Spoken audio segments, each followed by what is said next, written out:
years, I found out that my daughter was being sexually abused when she would go visit her dad and their family. They were making child pornography, and it wasn't just with my daughter. There were other people that were involved. Wow. And so I remember working through that process and working through all of that stuff. And I was heartbroken. And I didn't know, what that meant or what that looked like or how to even process, because I was a single mom at that time. Mm-hmm. And I felt like I was just recovering from saying that I was kidnapping my child, So I'm like, okay, things are good now. She's good. We're good. We're working. We live in Georgia. I'm modeling. All is well. Things are good until one day she comes back from visiting in Florida, and she was complaining of burning sensations when she would go to the bathroom. And then I remember when she would tell me that, I was just like, okay. But because of my heart, I think. I think it's like the last thing you think is happening to your kid. Yeah. That's a real thing. I knew that her dad wasn't the best person, but I'm like, but no dad is going to hurt their kid. Like, no dad.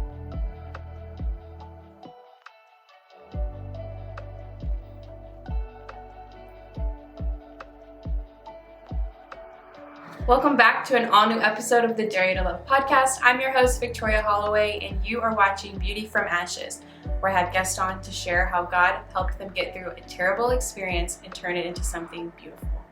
Today's guest is Crysta Marshall, and she's going to be sharing how she turned some family trauma into a nonprofit to help victims of sexual abuse. Thank you so much for watching, and I hope you guys enjoy. Crysta, just tell me a little bit about yourself, what you do, about your family, all that kind of stuff. Okay, cool.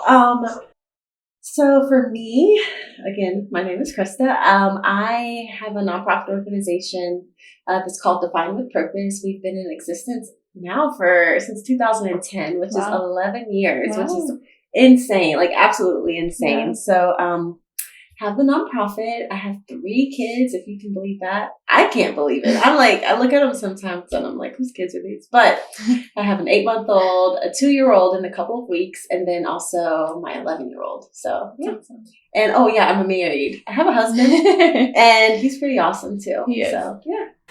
So tell me just like a little bit about how you grew up and how you met the Lord and kind of how all that kind of started for you as far as your relationship with God. Okay, cool. So I grew up in a home where my parents always had a foundation and understanding of who God was, and they really instilled that into us as we were kids, but we didn't go to church. So I knew God through what my parents knew God was. So my mom would pray, my dad would pray, we would pray together. And so I knew him in that way. We would go to church very rarely on occasion, but I didn't grow up consistently as a member of church. Mm-hmm. So I didn't really have that strong foundation. I remember when I was about 8 years old, I gave my life to Christ. I remember I was in my bedroom and I was like, God, come into my heart. And, I did the prayer that I thought was me getting saved at that time, and I got saved. But God always had a tug on my life, and I've always felt that, but I definitely did my own thing. High school hit, college hit, I was out here. I enjoyed my life from what I thought it was, like as far as partying and, all of that. And I didn't really leave so much room for Christ in that time of my life. And then after I graduated college, I moved away. I was living in Miami. I was modeling. And I just, again, started enjoying my life even more. I wasn't in Kansas at the university anymore. I was like out and in the world. And, that's kind of what life looked like for me. Then, I met a guy, started dating him. He was kind of not the best guy, but I was like, whatever, it's fun. And, I just enjoyed myself. And then I had my daughter, so that kind of brings us up to 11 years ago, actually. So that was my life. And I found Christ officially when I was pregnant with my daughter. So I was 7 months pregnant. My boyfriend and I were living together at the time. And I remember, honestly, I had this crazy dream that like shook me to death. And my mom still remembers this moment, but I was in bed, knocked out. And I had a dream that me and my boyfriend at the time were in this big church. And, there was a guest speaker in this church, and I was sitting in the very top of the balcony, and the guest speaker comes in, and he's like he's small because we're so high, and he just looks small to us. And my boyfriend and I were making fun of him. And then the guy was in all white and his eyes were like red, like super, super, super red. And he grew all of a sudden like super tall, and he like touched my foot, and it terrified me. And when he touched my foot, he kind of gave me a vision of the future. And so in the vision of the future in my dream, there was this hole, and I was going downstairs, and there was this guy laying next to the hole. And I go and I try to like help the guy and wake him up. And then me and the guy both fall into hell. And I woke up like, oh my gosh, and it terrified me to death. And so I woke up and I was like, Mom, I had this dream, blah, blah, blah, blah. And she had just met one of her really good friends at the time, and who was a pastor. She was like, well, let's just call, Miss Marshall, which is now my godmother. Let's just call her and see kind of what that's talking about. God gave her the interpretation of the dream. Long story short is like, which is not a hard interpretation, but I was about to go to hell if I didn't change my life. And so I right then just rededicated my life to God, and there was no turning back after that. And I knew that I wanted my daughter, because I was pregnant, to, live a life of knowing Christ and knowing what that meant, and not have that wavering back and forth of kind of what I went through and stuff. So that was me. And since then, I have not turned back. Nothing in that old world even seemed beneficial to me, even now. So yeah. So talk to me about like as I got older, and how like the relationship with her father and all that kind of played into defining purpose. Yeah. So when I gave my life to Christ, then I was a Christian. Her father was an atheist, didn't believe in God, none of that stuff. And so it was crazy, because even as soon as I made that decision, there was contention in our house. So it became abusive, physically abusive, it became verbally abusive. It was just so much. And I'm kind of like, what? Why did I become a Christian if this is what it's going to be like? And I remember at that time, like my godmom now, that was Miss Marshall. She was just so there and so present. Her and my mom were just so present to help me through that process, and just kind of talking to me and just being so sweet and gentle, and just kind of expressing to me like, okay, well, I mean, there's a lot of things now in your relationship that you have to figure out if this is what you want or not, but they also knew that I needed to get out of the situation because it was abusive. And so I would try to go, and then I'm like, no, I can't go yet. I try to go, and I finally officially was like, you know what, I'm going to leave. And so I left because I didn't want my daughter to grow up in an abusive home. And it's funny, what you'll do for your kids that you won't do for yourself, Yeah. So I ended up doing it because I didn't want my unborn child yet to go through that. And so I ended up staying in Miami at the time long enough to, have her. But I believe it was about 2 weeks. She was 2 weeks old and I left. I remember lying to the airport saying that she was older just so I could get on a flight and leave the abuse. So I got on the flight and I went to Kansas where my parents were, and I just stayed there for a bit just to kind of get a little bit of a like reprieve and figure out what I was going to do. So by the time Gia was born, we had separated. Yeah. And so it was still trying to come back and forth and figure out what was what. That took a little bit of time, maybe about a year or so. But yeah, she didn't live in that. So that's what happened. When did you move to Georgia? I moved to Georgia. She was born in 2010. I moved here at the end of 2011. Okay. So I moved to Kansas after she was born because my parents were there. I just got a full-time job, got a house there, just kind of was working. And then I started modeling again. And it's not much work in Kansas. So I remember going back to Miami because I was still working back and forth in Miami. And I was sitting on the beach and I heard so clear, God told me to move to Georgia.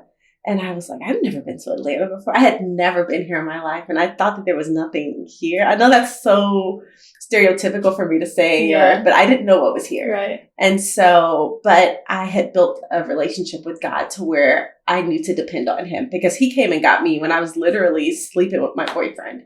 Yeah. So I was like, okay, I know he has my best interest at heart. So I'm going to listen. And I heard, okay, move to Georgia. And I said, all right, okay. And so I told my mom, I went back home after working. I was like, Mom, I'm going to move to Atlanta. She's like, okay.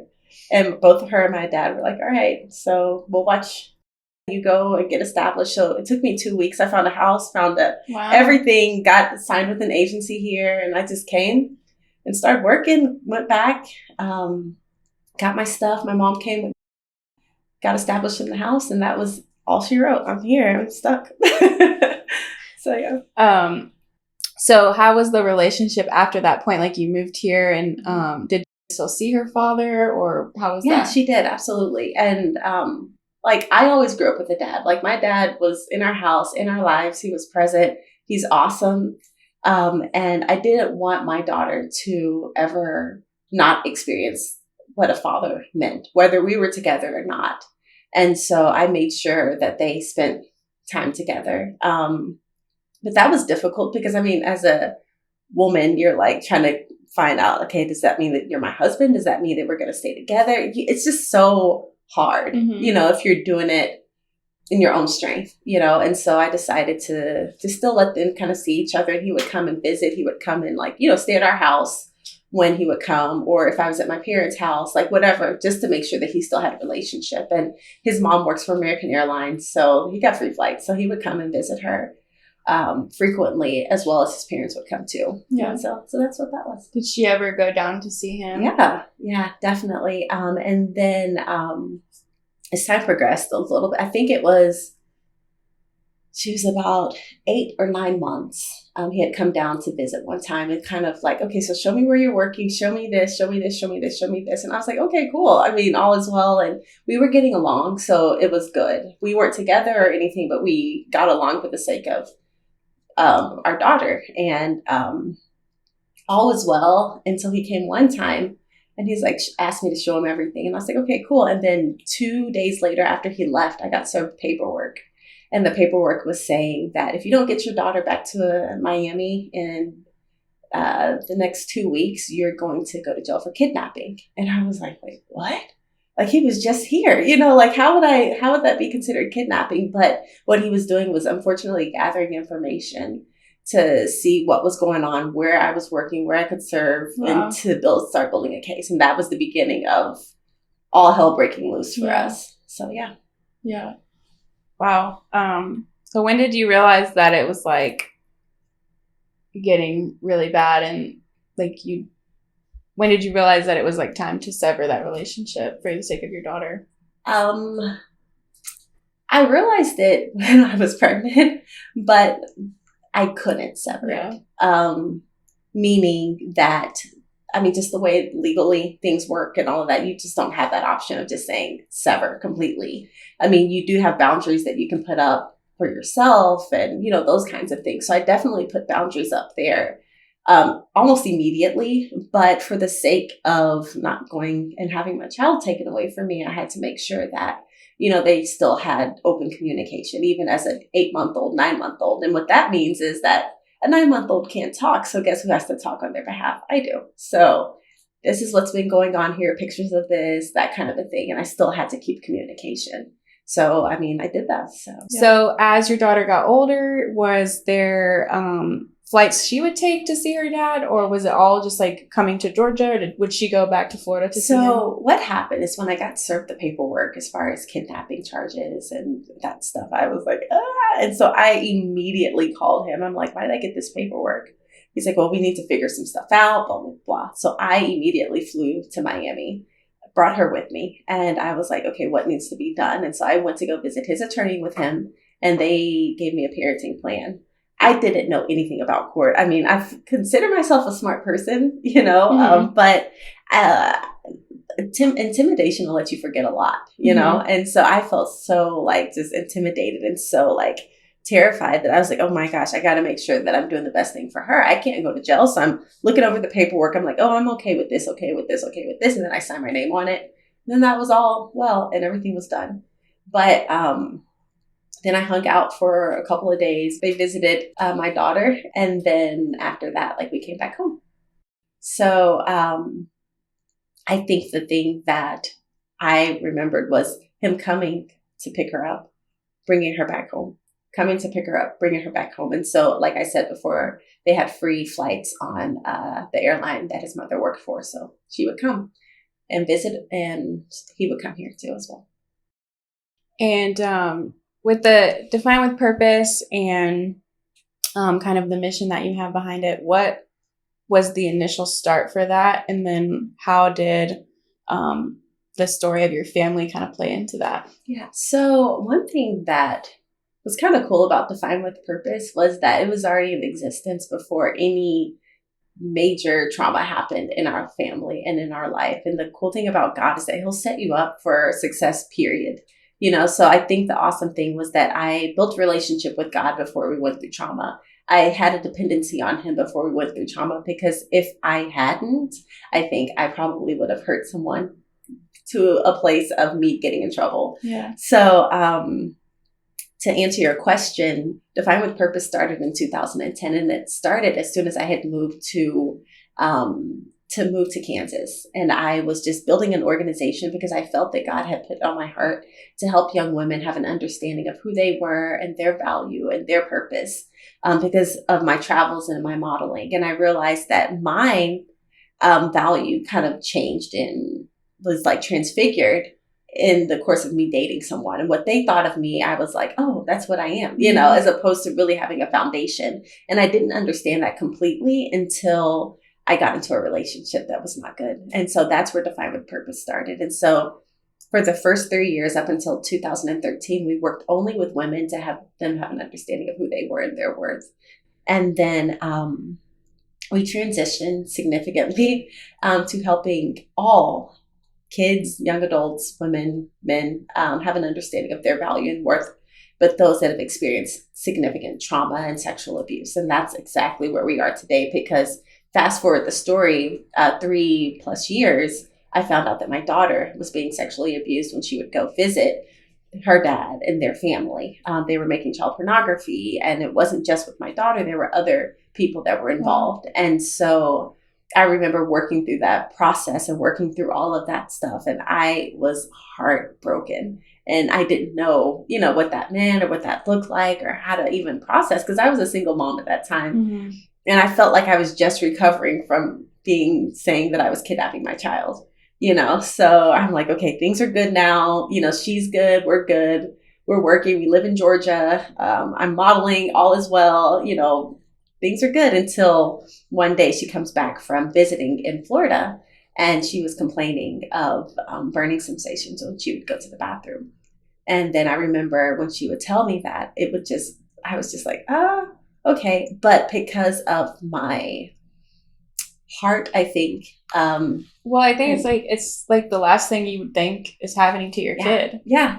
That's a real thing. I knew that her dad wasn't the best person, but I'm like, but no dad is going to hurt their kid. Like, no dad is going to do something like that. Because I didn't know that how real and how much that happens. I didn't know statistics like I do now. I didn't know any of that stuff. And so as we continued to kind of go through, I remember I was talking to my parents, and they were like, hey, you should take her to the doctor if she's complaining of burning. She probably had too much juice or something like that, and just make sure she doesn't have an infection. It was the furthest thing even from their mind. And I said, okay, cool.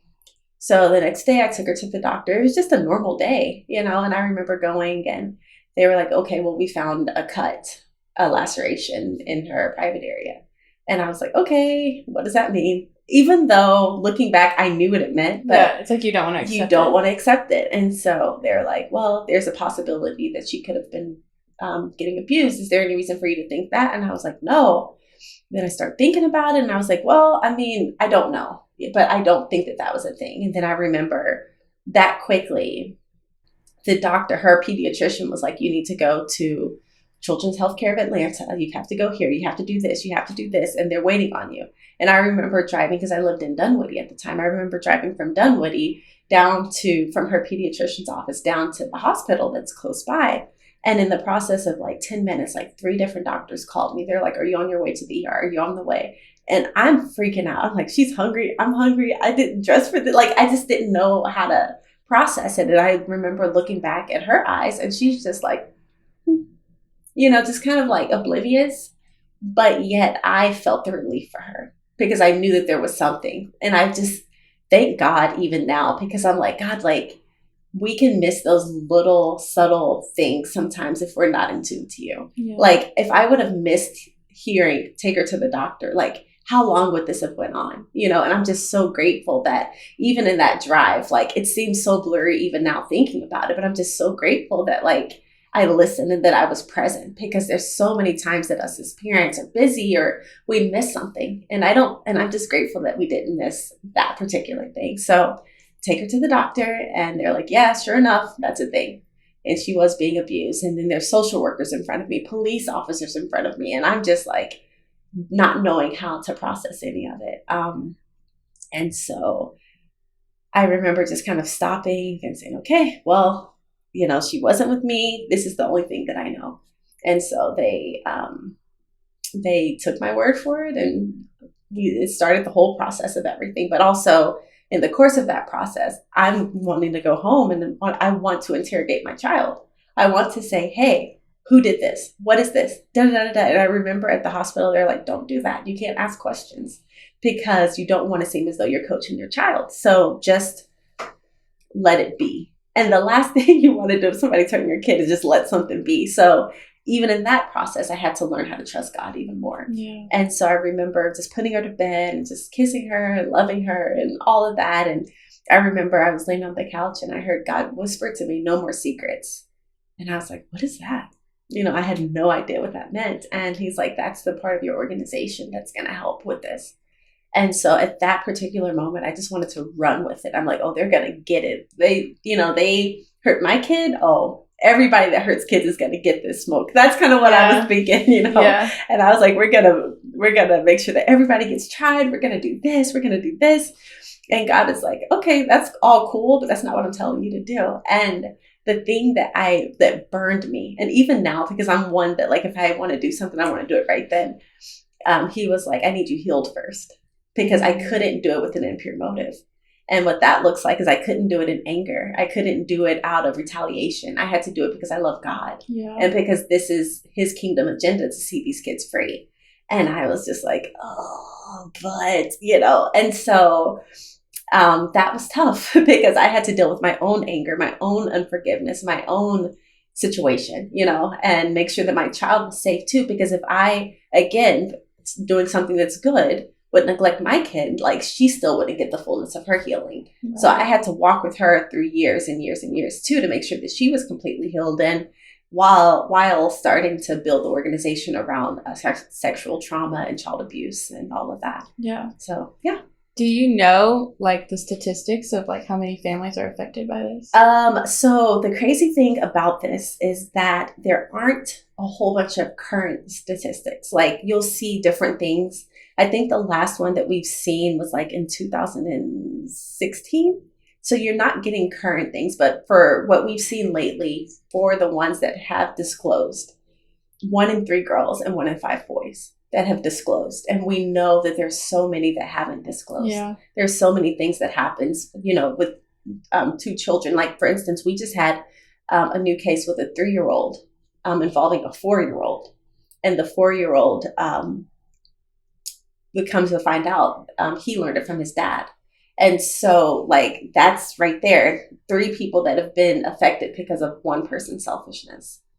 So it's really sad in how early it starts and how it starts. But the thing that I think is so crazy about it is that it all started because of my child saying, okay, I'm going to talk about this. And she began to start talking to me more about who did what and what happened and all of that. And I remember even like hearing some of the stories. I think that's why I can process a 3-year-old telling me that they've been abused by a 4-year-old now. And that the 4-year-old learned how to do X, Y, and Z from their dad because he prepared me even in the times where my own daughter was telling me stories. So yeah, it's crazy. Yeah, I'm sure like it's probably really heartbreaking to like hear your own kid. I don't have children yet, but I can't even imagine like if my child came to me and told me like that something was happening. And I think even more heartbreaking, well, equally as heartbreaking is if it happened and they don't tell you.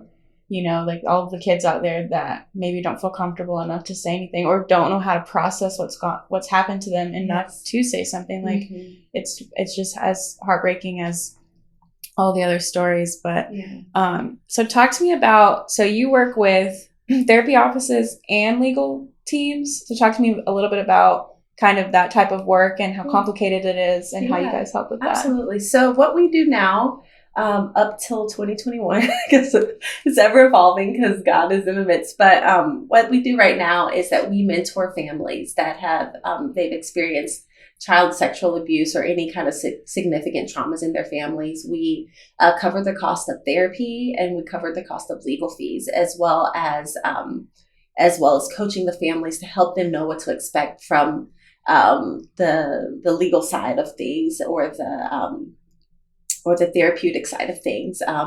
Teach them how to help their child or their loved ones overcome certain things. We work with families that are married couples that, let's say, for instance, the wife was sexually abused when she was 4, 5, or 6, and now she's 27 and dealing with issues in their marriage because of what happened when she was 4, 5, and 6. We go back and do the inner healing and mentorship with the person to help the couple, overcome some of the things that are trying to come in the midst of their marriage. And one thing that's interesting is that sexual abuse doesn't just stop after the abuse stops. It continues on, and it still tries to steal time off of your life, and it tries to manipulate relationships and manipulate the way that you see yourself. And so we're there through the process from disclosure all the way to the place of healing to make sure that these families and these people are not being consumed by something that already took enough from them. So we're there for years or for, however long people need us to be there for them. Yeah. So we walk through with them. And then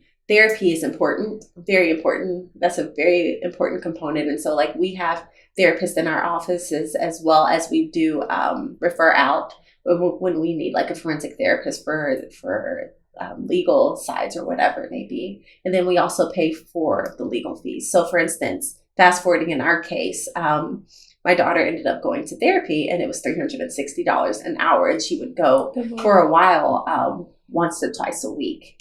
And then it kind of fell off to once every 2 to 3 weeks. And that was very expensive for a single mom. And so that's the reason why we pay for therapy. And then legal fees, it was $400 an hour for her not to have to go back there. To go and back and forth, because if there's not enough criminal charges, the case goes civil, and you have to make sure that the baby stays safe or the kid stays safe, and so you have to fight for them. So you saying if there's not enough evidence to prove, then you have to pay all this money to keep your daughter from having to go back there. So yes. Just question, was the pornography that they were making not enough evidence for the court? So when they found out that there was a possibility of sexual abuse from what they were saying, they went to the home, asked them, hey, this is what they disclosed in Georgia. Is this going on? No. Okay, the case is closed. It really depends on who you get, if they're going to fight for you on your side. I don't know what really happened to the pornography. I know that it was being made, but I don't know who was shown in what. And I do believe that there were certain people in the family that took the rap for everyone. And then that just kind of is what it was. Yeah. So even my daughter's testimony to her therapist wasn't enough. She wasn't old enough at 3 years old to take the stand. So it left us with, let's just make sure that she's not left alone with them anymore. So we'll set up parameters for supervised visitation. But what that doesn't do is protect the child from all kind of emotional and, mental things that can come because of constantly seeing the perpetrator every single day. So, it's just what the legal system we have to work through. There's a lot of things in our legal system, and as well as most places, that we have to work through to help, our citizens. So. Yeah. And because you were able to, or because you went through that with your daughter, you're now able to kind of prepare other families for that same possible experience that they might go through with their children. So I think that's great. Absolutely. It's just great that you were able to turn something so negative and something that the enemy was trying to take you out with and take your daughter out with, and you turned it into something polar opposite. You did the exact opposite of what the enemy wanted you to do, So how many families do you know that have you been able to help at Define with Purpose? Wow. So we've helped hundreds and hundreds of families. Right now, currently, I personally have 35 clients, and I know that other team members have about 10 to 12. So right now, I think, and I don't know, I should have known right off the top of my head, but I think currently at this moment, we have 65 different families that we're working with. And so that's a lot. Yeah. It can be heavy, but it's just always so rewarding when you know that a mom is coming up to you, or a little boy or little girl is coming up to you, and they have hope because you've walked through a process, to God be the glory, that has given them hope, so that this isn't the end for them. So yeah, we have a lot of families. Yeah.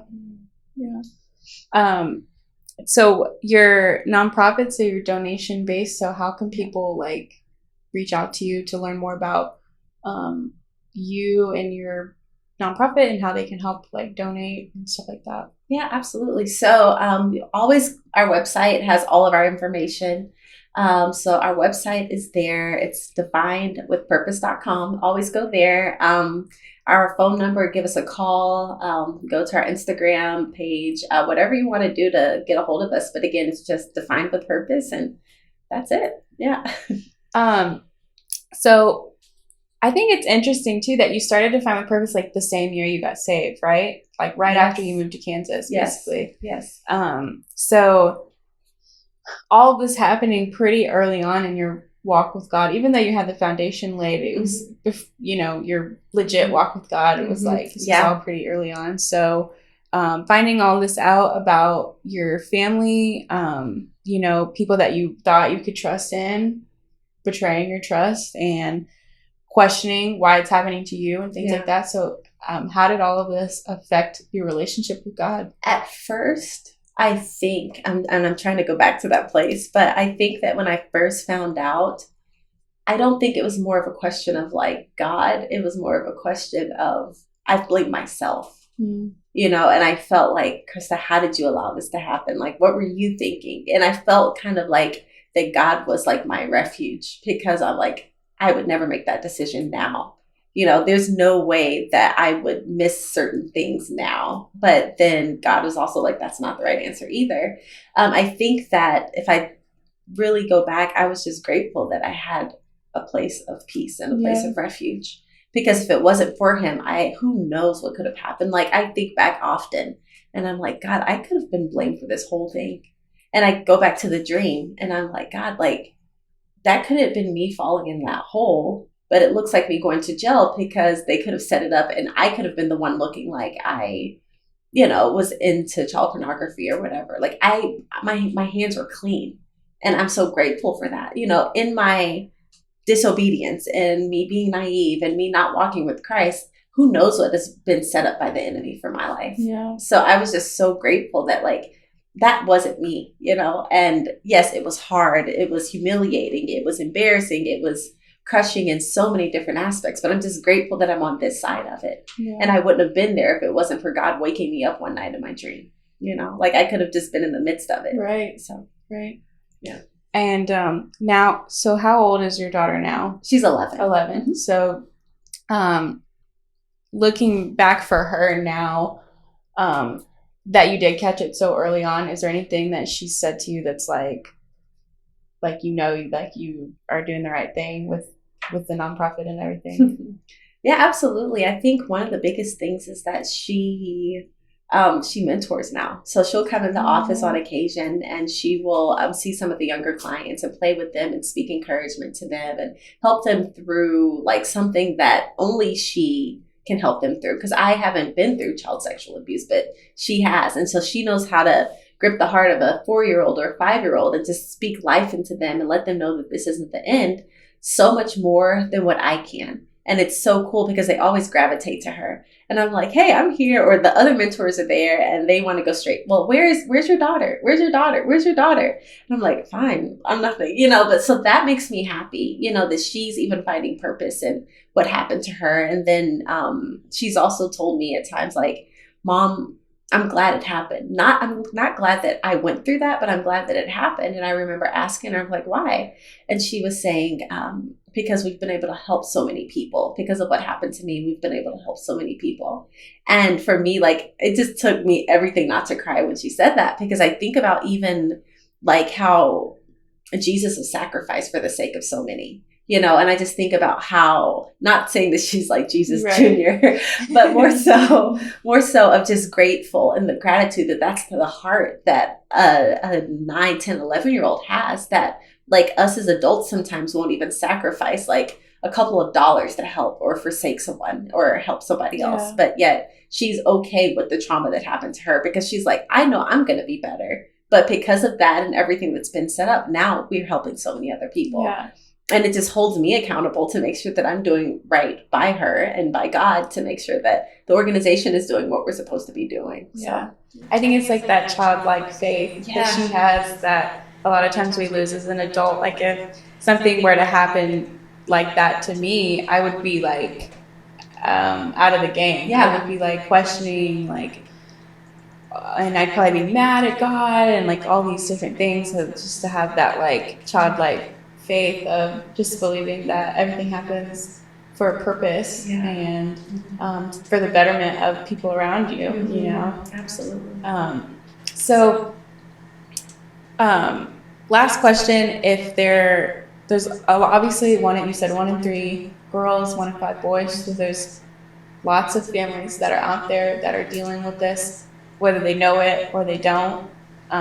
So if you could give some just word of encouragement to them, a little bit of advice, what would you say to some families out there?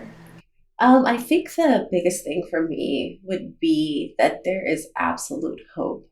That as a parent, what you're going through and what you're hearing and experiencing right now is so not the end. And we as parents sometimes want to write the script for our kids, and we want to protect them, and we want to be their God. And God knows how to make us walk into what we're supposed to do. And one thing that I remember when I did, kind of going back to your question, I did kind of question God at one point. And I was like, why would this happen? And I remember him telling me, he's like, just enough happened for there to be a difference made. And it was like, wow, like in this course of eternity, how big, and I know this might sound crazy, but how big is that little bit of what they thought was success in what they were looking to accomplish in the course of eternity? How many people are going to still get to see heaven because of that little blip in the course of eternity? It's just so much bigger than what we can ever understand. And so because of that, like, still have hope and still have just joy in knowing that God has never left us. He's never forsaken us. He knew when we were born what we would go through, the choices we would make, the decisions we would make. So because of that, we're so equipped.